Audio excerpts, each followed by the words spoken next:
All right, brother, it's all you. Greetings, all. This is Ambassador Mike Parsons calling from the belly of the beast, the Huffman Hotel from Hell, as I refer to it, where starvation is a daily reality. And I just wanted to give an update. I got a copy of a posting that was posted to the Year of Jubilee's website, and I hope that it's able to be viewed by all, because this is crucial. This is an admission. A 30-year NSA agent has come out of the shadows.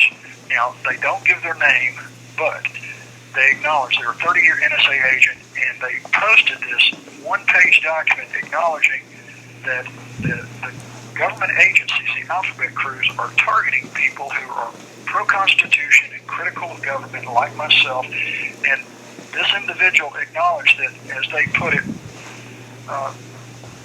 this is not a consequence of anything that Mike has done. He has done nothing wrong.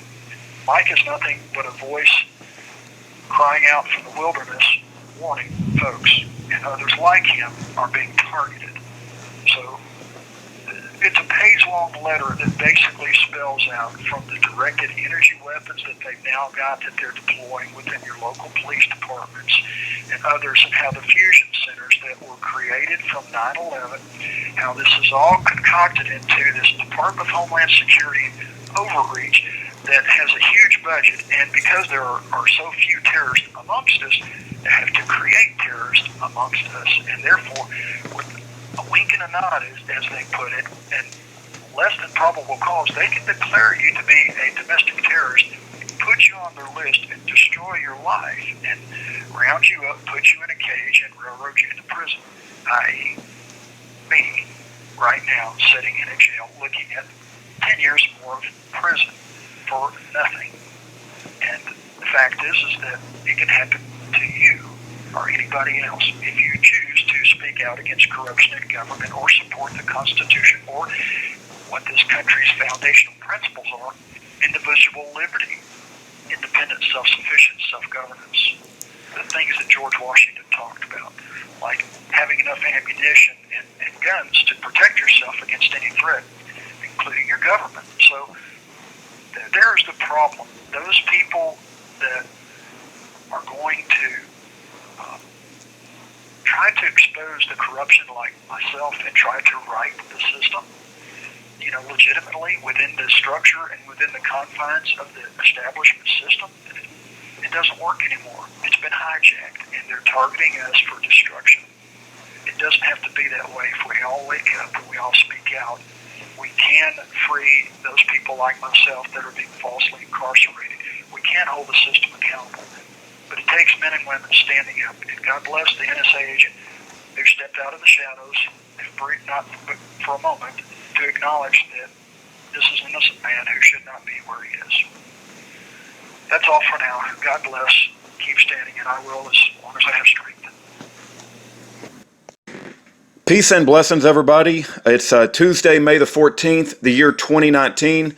You've just heard a phone call from Mike Parsons, who has been entrapped and unjustly incarcerated, facing who knows how many years, up to 10 years. He's currently in Tipton County jail. I pray that you write him a letter, an encouraging letter, and let him know that he is loved and not forgotten. Not only Mike Parsons, but his dear wife, who is a dear, sweet soul named Patricia Parsons. She has also been entrapped by the satanic FBI and serving 5 years in an Alabama prison for a crime that she did not do. This has become an epidemic in America, and the apathy of the American people is sickening. But having stated that, I wanted to read the comment that Mike is referring to by this 30-year NSA agent. And I've also uploaded this comment to Mike's yearofjubilee.com webpage. And so if you go to yearofjubilee.com, click on Mike Parsons or Pat Parsons or Sue Holland, search for the phrase 30-year NSA agent or just NSA agent, you should find this file. It's a PDF file, and you can read it for yourself. It has since been deleted, so I think it's kind of strange that somebody would leave a comment like this and then take it off. But we did capture it, and I want to read it for your consideration. So here's a comment that somebody left under a YouTube video, and it really had a resonating significance to Mike. Here it goes.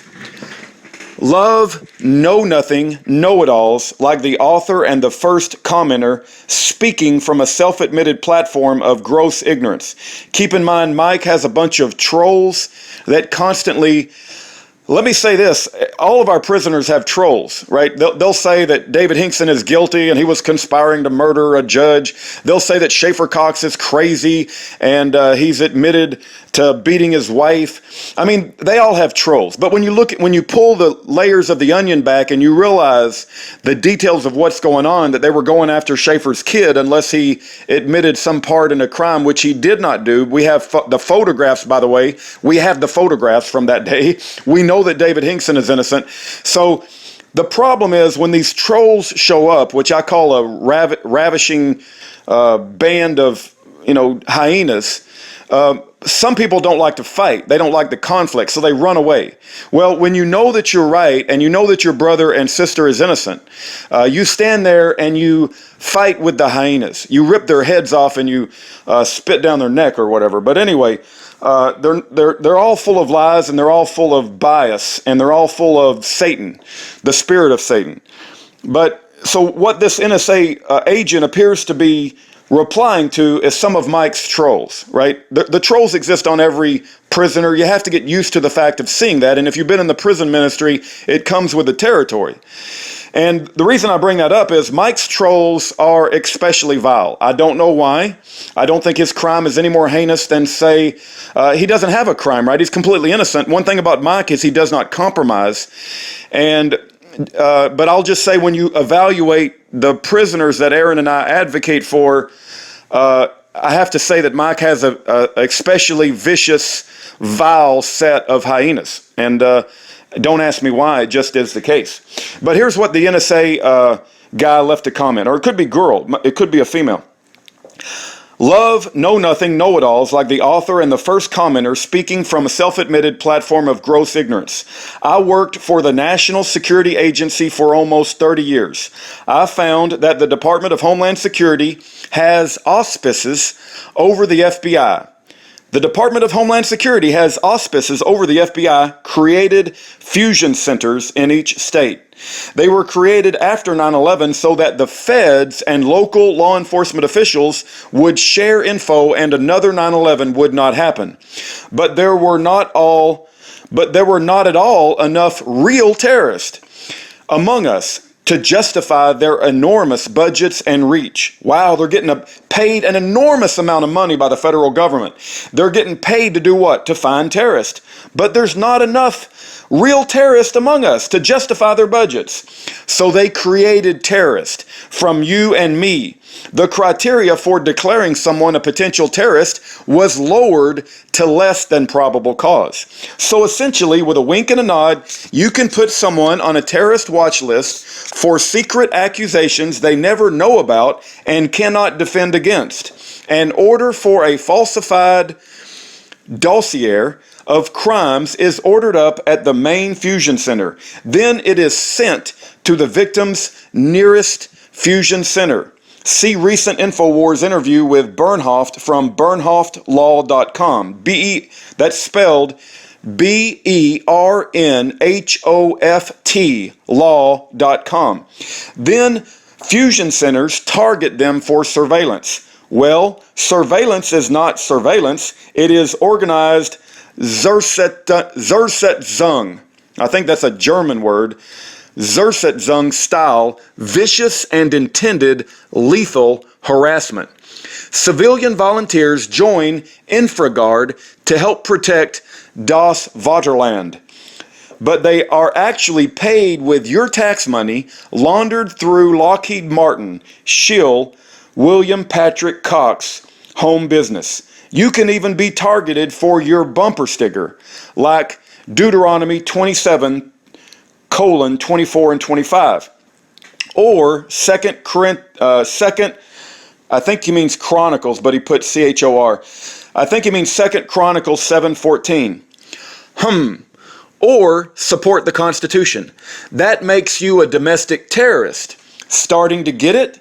The more of us on the watch list, the bigger their budgets and the greater the power of these local potentates. Once secretly declared a terrorist, you can be secretly sold into a contract to test lethal war-grade poisons, gases, and oh yeah, the very same weapons being used on American diplomats in Cuba and China that gave them brain damage, vision damage, etc.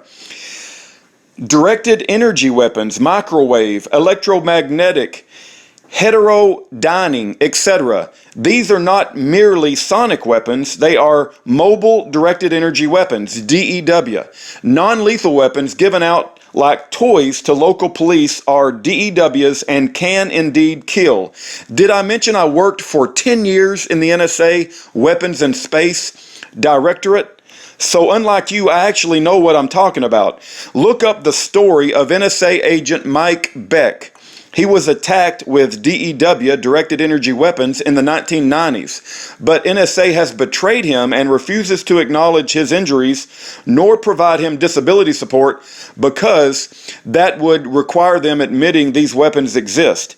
And NSA uses them too, but not in a legal or sanctioned way, because they are invisible and they can get away with it. Ironically, some well-connected criminal gangs now have them too from working with Intel as their murderous domestic proxies. The great weapons race is now directed energy weapons. Big ones can wipe out entire cities. Buildings, battleships, burn up states. Small ones can be used to pinpoint assassinate people the government finds inconvenient. But our government would not do that, right? No, of course not. Our government would not choose to load innocent people onto a watch list to have a roster of people to declare terrorist, then strip them of their constitutional, human, and civil rights in order to propagate the sky is falling, false terrorist narrative to take away all of our rights, eh? They would not create hundreds of thousands of scapegoats to deny their rights and humanity in order to have a false enemy in perpetuity, right? Police, judges, bankers, business people, neighbors, etc. are lied to by fusion center goons with badges to either butt out or help them viciously harass the fake terrorist. Many are ganged up on, attacked, and then sent to prison or mental institutions so that they can be further violated and experimented on for grotesque purposes that would shock even Orwell.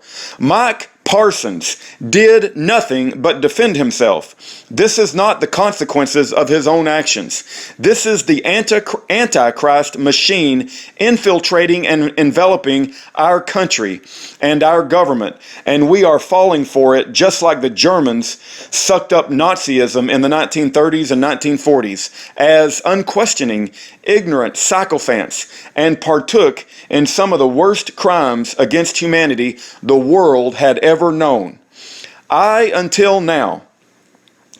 So I suggest you pray for actual godly discernment in place of your arrogant, judgmental ignorance. And you may want to actually pick up your Bible and learn about prophecy and the state of apostasy and self-righteousness that ushers in the Antichrist. Mike Parsons is a voice of warning crying from the wilderness. There are many out there, but the Antichrist machine is telling you, go back to indulging yourselves. Nothing to be seen here. I suggest you find and fill that oil lamp pronto, my little dears, or be left behind. All right, well, that is a comment that was left on a Mike Parsons YouTube video, and it was directed at the hyenas that show up on every Mike Parsons video. The comment has since been deleted, so I don't know if the person had some spelling mistakes and didn't like the spelling mistakes out there or what the deal is. But Mike Parsons thought it was important enough that people hear. I don't know even the account that left it because it's now been deleted, but we did capture the text before it was deleted. I believe there is some truth in this comment, and I believe Mike Parsons is innocent. I believe Pat Parsons is innocent. I believe that it should bother your conscience and bother my conscience that both of them are suffering under an unjust prison term. Not only them, but many, many, many others. And if you don't use your voice to speak up against these injustices, your time is coming. And you will be suffering under the same injustices. So I suggest you do pray to God and you do ask God, how can I help push our country back to biblical and righteous values? And how can I help people like Mike Parsons and Pat Parsons? You can start by writing them a letter and letting them know you care about them, and maybe Mike will write you back. God bless you. Maybe Pat Parsons will write you back. God bless you. Have a great day. And all glory to Jesus Christ.